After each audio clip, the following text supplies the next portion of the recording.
This is Hannibal here from thehannibaltv.com with my weekly review of the information I find interesting in Dave Meltzer's Wrestling Observer newsletter.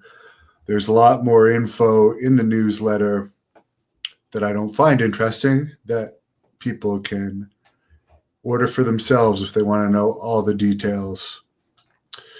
Let's start with WWE news, and there is a lot of news this week. The August 10th NXT taping at the Capitol Wrestling Center, where they do their tapings now, which are free and only hold about 180 people, is the first NXT taping in history not to have all seats reserved within the first 24 hours. So that shows you that there's definitely a decline in interest in NXT, and WWE cut a bunch of NXT wrestlers today. Mercedes Martinez, Leon Ruff, Tyler Rust, Jake Atlas, who I actually interviewed before. He was from PCW Ultra. Aries Sterling, Kona Reeves, Zachariah Smith, Asher Hale, Giant Zangier, Stephen Smith, Denzel Jornet, and there was a few others that I know I'm forgetting about. I'm going to look them up here because maybe I didn't write them all down. There was definitely Bobby Fish. Yeah, I did know Bobby Fish a little bit. I drove him to the airport once. Aries Sterling, Bronson Reed. So a bunch of NXT people have been cut. Adam Cole's contract apparently expired a few weeks ago, and he's agreed to work through his current program and finish out the summer. He is definitely one of the most overrated wrestlers today, in my opinion. Looks like a high school kid. And yeah, I'm not a fan at all. Apparently, the story going around is it was Canyon Seaman who actually let this happen, where like a wrestler's contract expires while they're in the middle of an angle. So this may have been one of the reasons why they fired Seaman. And yes, I'm not making a joke. His name is Seaman. And by the way, this guy, his background was in tennis before wrestling, and they wonder why their roster sucks so badly.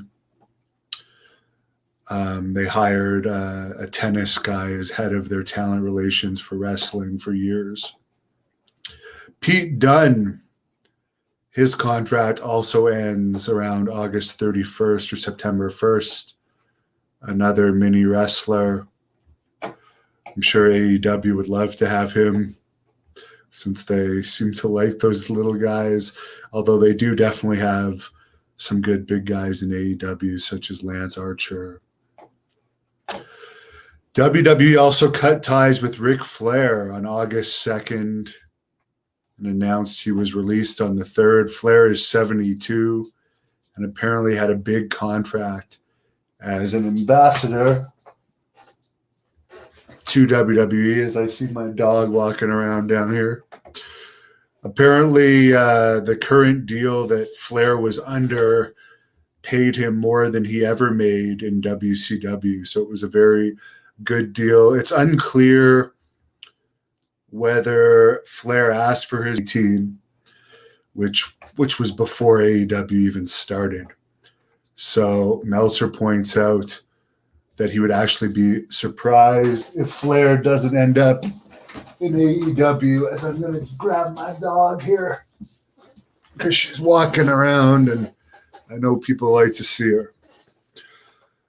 WWE also released Windham Rotundo, aka Bray Wyatt, on July 31st.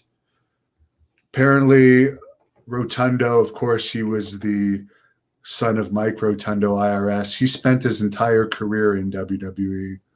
So he was actually trained by WWE.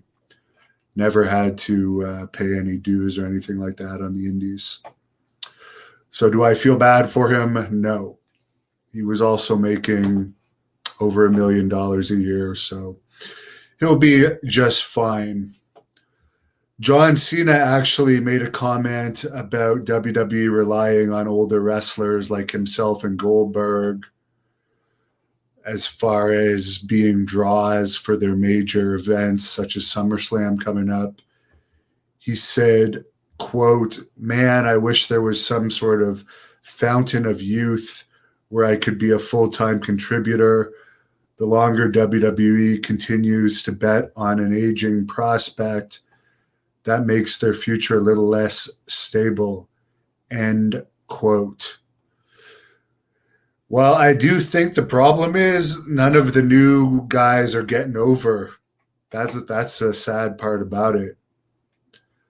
A combination of terrible writing and wrestlers that aren't connecting with the fans, the mainstream fans. There are some that the smart marks love, but your average person just does not find entertaining. For like Ricochet, for example.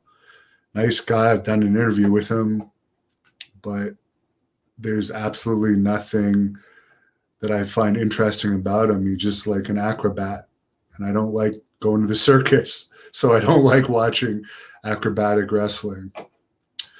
Natalya underwent ankle surgery on July 30th in Birmingham, and she should be back in action in only a few weeks.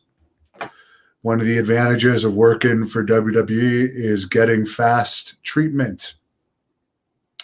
If she was having to rely on the Canadian healthcare system, she'd probably have to wait 6 to 8 months just to get the surgery. The September 10th WWE SmackDown show at Madison Square Garden featuring John Cena and both Raw and SmackDown top stars has only about 6,800 paid right now. Compare that to AEW's United Center show August 20th in Chicago for their Rampage taping. They sold 13,600 tickets in the first day of sales. That's the show that CM Punk is supposed to be returning on.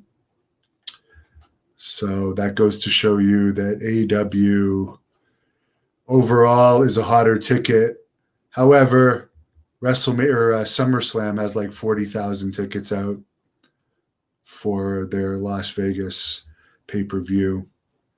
However, the show after SummerSlam, Extreme Rules in Columbus, Ohio, on September 26th, only has about 3,500 paid right now.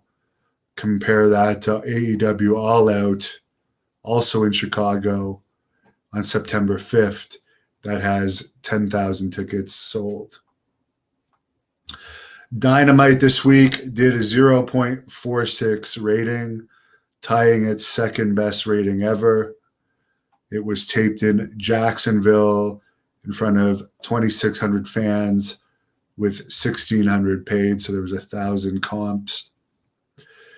NXT this week only did a 0.1 rating and had 180 fans, so it's safe to say that AEW is not comparable to NXT anymore. It's more comparable to Raw and SmackDown at this point anyways. Raw did a 0.51 rating. It was recorded in Chicago before 12,629 fans with 11,300 paid. SmackDown last week in Minneapolis did a 0.57 rating and had 8,600 fans total in attendance. As I previously reported, and this seems like a bad idea to me, AEW is doing a 4-man announced team for their Rampage taping with Excalibur, Taz, Chris Jericho, and Mark Henry. For one thing, from a business standpoint, I know you signed these guys to contracts, but why pay a fourth guy? As I previously said, like, the 2-man teams are the best, but when you have 4 people there, as I suck at commentating, but that would be a nightmare to like commentate with 4 people, try not to talk over people and so forth. And it just seems like, as a business person, it seems like a waste of money to have 4 commentators. But AEW is also hiring like so many wrestlers these days. It seems they don't even care about wasting money. Like, they just apparently hired Everrise, a couple of NXT jobbers, not even main roster jobbers, that were jobbers on the indie scene before that. So why you would hire them, I have no idea. There's a lot better talent than them out there. They also hired Ruby Riott, who has been recently released by WWE. She's expected to start whenever her compete ends. Bobby Eaton passed away on August the 4th at 62.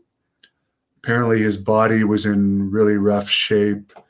He drank heavily and had health issues that caused him to gain a lot of weight and develop a serious heart issue. At one point, he was hired by WWE to coach developmental talent, but his issues were so bad, they had to let him go.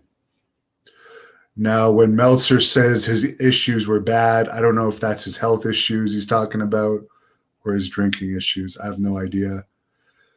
As I've stated, my most interesting memories of Bobby Eaton was when he was teaming with Steven Regal in WCW. Other than that, I was never really a fan of his, but I'm sorry that he passed away. Jody Hamilton, who I did know a little bit from my time in Deep South Wrestling that he ran, passed away at 82 on August the 3rd. Meltzer points out that when the Deep South Wrestling that he ran was a development area, a lot of the talent were not happy there. A lot of that had to do with Bill DeMott's both abusive and bizarre training tactics. Meltzer mentions that Kenny Omega actually almost quit wrestling because of his bad experiences in Deep South. And apparently in 2007, John Laurinaitis showed up and announced out of nowhere they were cutting ties with Deep South and moving the entire developmental program to Tampa. And Jody Hamilton sued WWE over this, claiming WWE broke its contract through fraudulent means and left him, noting that the contract required a 90-day notice to break, and they just came in and shut it down. The suit claimed Laurinaitis told any wrestler who stayed loyal to Hamilton or would work his shows that they would be fired, never work in wrestling again. Then Hamilton got 2 wrestlers as witnesses to back up that claim, and the case ended with an undisclosed settlement. Now, recently, John Paz did 2 interviews with both Tyson Kidd and Angelina Love, who were both in Deep South, and they both mentioned in their interviews that are on this channel that is indeed true, that they were told by Johnny Ace that anyone that came back to Deep South Wrestling after they packed it all up would be fired. Hamilton also ran the WCW power plant. Speaking of people being fired, apparently Teddy Long has been fired from SWE Wrestling in Texas.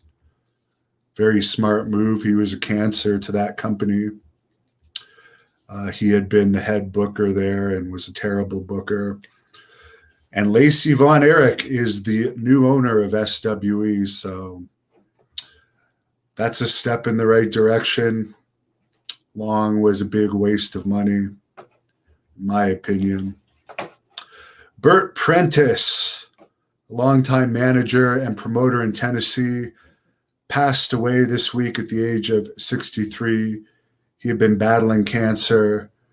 The day before his death, he revealed he had cancer and would be stepping away from wrestling, saying his sister would be taking over his USA Championship Wrestling company. In MMA news, UFC on ESPN 28 did a 0.25 rating, with the prelims doing a 0.15. So the prelims of UFC on ESPN did better than NXT. Fedor Emelianenko will face Tim Johnson on October 23rd, Bellator in Moscow. Now, this is disappointing because both Jake Hagar, a.k.a. Jack Swagger, and I forget what name he uses in AEW. I think he goes by Jake Hagar. And Josh Barnett, who I interviewed recently, both wanted to fight Fedor. And I'll be honest, I might not follow MMA that closely, but they're going with Tim Johnson, who I've never even heard of. And even Meltzer points out that this is a unusual decision because Meltzer feels that they should have put Fedor in there either with another legend like Barnett or like someone he could squash quickly. Yet Tim Johnson actually has a chance of beating Fedor, and he's not really known. So it seems an unusual choice. Like, at least with Swagger against Fedor, that would have been a fight more in Fedor's favor, and it would have also been good publicity for Swagger, and would have got a lot of publicity. And Fedor versus Barnett would have had a lot of publicity too. I don't understand Bellator. Bellator really isn't popular these days. So that's another dumb decision in my opinion. Thanks for the $5 tip, Richard. I appreciate it.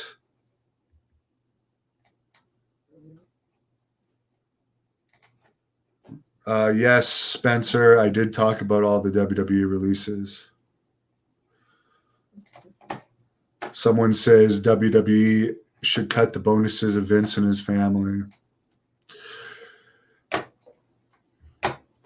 If they want to cut people, to be honest, I would have cut all those people too. The only one I wouldn't have cut is Ric Flair. But they weren't using Ric Flair very well anyways. And Ric Flair it'll probably be better for Ric Flair's career to go to AEW, in my opinion. Because like he's already been in WWE for a long time. And like him going to AEW will be fresh. And yeah, it would be good for AEW too, because for instance, CM Punk and Daniel Bryan, those aren't wrestlers I'm fans of. I'll watch it once to see their first appearance or whatever. But Ric Flair, I'm a fan of, even though he's 72. I'll probably watch at least the highlights of everything he does in AEW. He's still very possibly the best on the mic out there today. Brian agrees with me. Mike, is 205 Live still a thing? My God. Patrick Carroll, I think he's talking about Adam Cole and Pete Dunne being vanilla midgets. Mike agrees that Cole is overrated.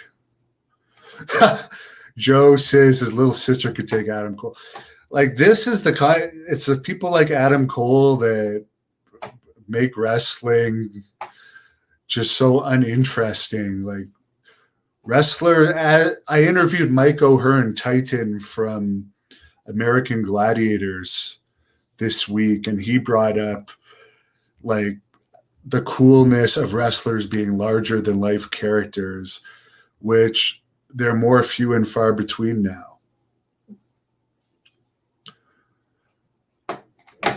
Boulder says NXT's new set is the shit. I did watch the NXT highlights this week, and they had one girl making out with a guy in the ring. That was the most interesting thing. Mike makes fun of the guy named Seaman that WWE released. What a silly name. Brian says Adam Cole's physique is weird. Watch USA choke to France right now. Someone says, I have zero interest in the Olympics for some reason. Dave says back to volleyball for Seaman. Mike, do I think Hercules and Crush will get into the WWE Hall of Fame eventually? Yes. I agree.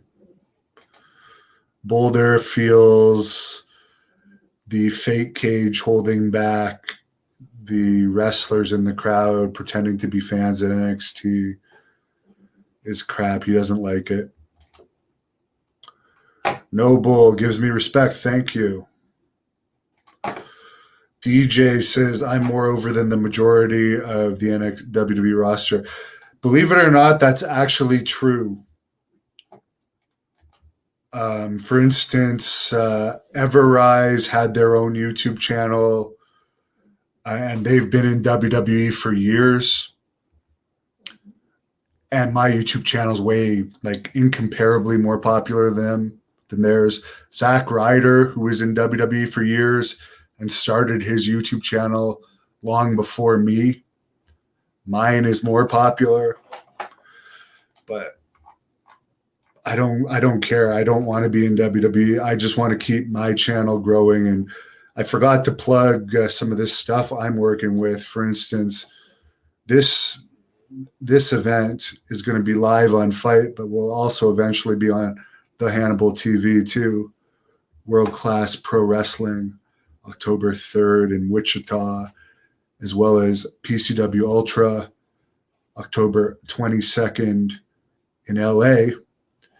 And of course, the poster will be done Sunday, but Great North Wrestling also returns to Kingston, Ontario, August the 28th.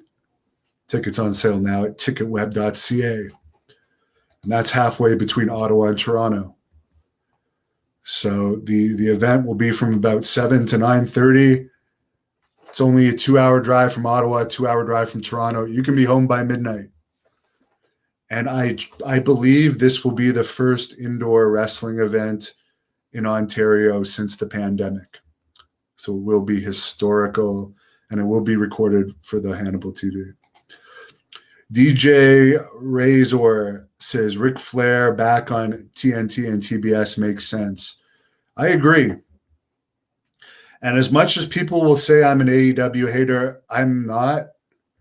There's some things I like in it, some things I don't like. Same with WWE. But I do think competition is good because WWE got really stale. And to the point where they're actually slapping the wrestling fans in the face. And you guys can tell me in the comments if you agree. When they insist that they're not wrestling, their performers are storytellers. They don't do wrestling. They're entertainment. Even though it's called World Wrestling Entertainment, they say they're not a wrestling show. Well, I guarantee you, nobody that's not a wrestling fan is watching your show because it's even hard to watch for wrestling fans. And by being embarrassed to call yourselves wrestling, you're slapping the wrestling fans in the face. What, is wrestling too low for you? It is an insult. Patrick, if Bray is money, they would have kept him. The rubber mask, I'm sorry, that's really lame. And he's been around in so many different gimmicks. I don't know. I understand he has his fans, but I'm definitely not one of them. The John Cena versus Bray Wyatt match from WrestleMania was one of the worst matches I ever saw in my life, if not the worst. Mike says Cena is right about WWE relying on old wrestlers. Joe says the greatest channel in the history of our great sports. Well, it's only going to get better as time gets on. Patrick, how do you get over when you're booked like shit? You can get over if you're good. To make excuses are just excuses. I guarantee you I could have got over as a wrestler no matter how they booked me. I guarantee you. I didn't even get any opportunities ever in WWE or TNA or even the lower companies like Ring of Honor, and I got over on my own. If you're good, you'll get over on your own. Chris Jericho was giving shit in WCW, got over on his own. Happened many times throughout history. You can use the excuse of the writing all you want. You can find ways to get over. Jason, my day is great. I heard from 2 sources today about Teddy Long getting fired from that company that he was ruining, and I just have been laughing my ass off all day. Wendell, I drink a lot of coffee. As far as my supplements, I drink a lot of egg whites. I'm going to run after this. I did chest and back at the gym earlier. Ivan, yeah, Alberto Del Rio's show did not draw. I heard that. I didn't expect it to draw. Alan Kesselman says Excalibur is lame. DJ Razor says wasting money. That's WWE's motto. Well, they're cutting costs, actually. If anyone's wasting money, it's AEW. The guy's dad is worth $14 billion, so I guess money just doesn't matter. But in my opinion, they hire way too many people. As Amy says, I guess he just has access to billions and doesn't care. Oh, we got some haters on here. Patrick Carroll says RIP to probably beautiful Bobby Eaton. Someone says Excalibur was the reason the mute button was invented. I'm surprised they kept him on after that video came out of him and Kevin Owens using the N-word on some PWG show, and they actually were using it on the mic in some lame angle. And there was 50 people in the crowd too. It's like on an indie show, you can say no.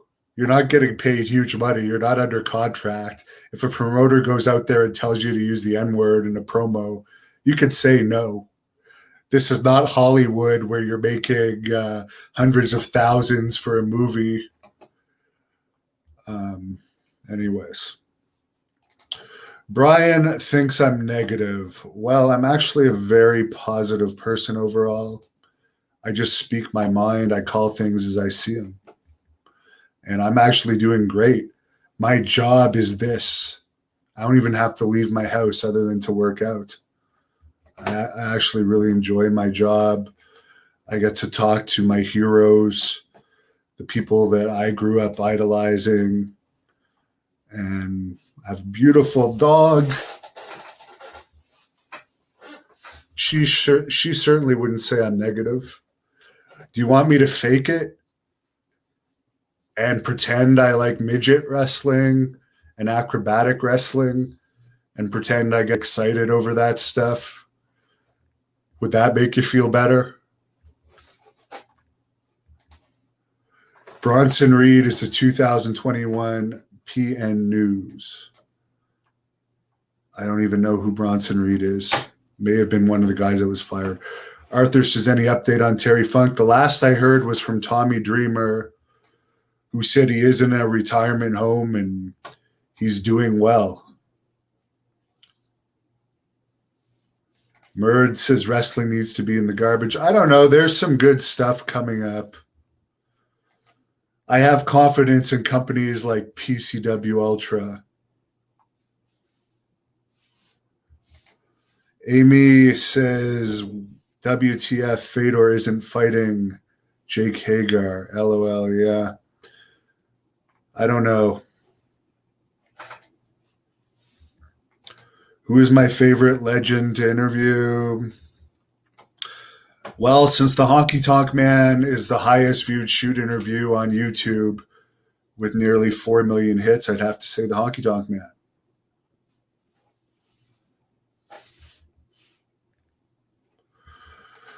Someone else saying my videos are negative. Well, no one's holding a gun to your head to watch. You must like them if you're watching them and commenting on them. So thanks.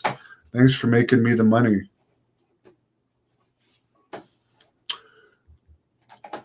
Alan brings up Raven was more believable than Drake Maverick. As much as I'm friends with Drake's wife, I guess I won't comment on that, since I am friends with Drake's wife, who is talented, and I would like to see her in Great North Wrestling when the border opens up. But since you bring up Raven, I'll end on this. September 18th at the ECW Arena, Raven will be bringing his last agent to take on Little Guido. Should be very interesting. Thank you for watching the Hannibal TV. Please like this video if you enjoyed it and click the subscribe button to not miss any of our latest shoot interviews, match videos, or news updates. Support us on patreon.com for $1.99 a month.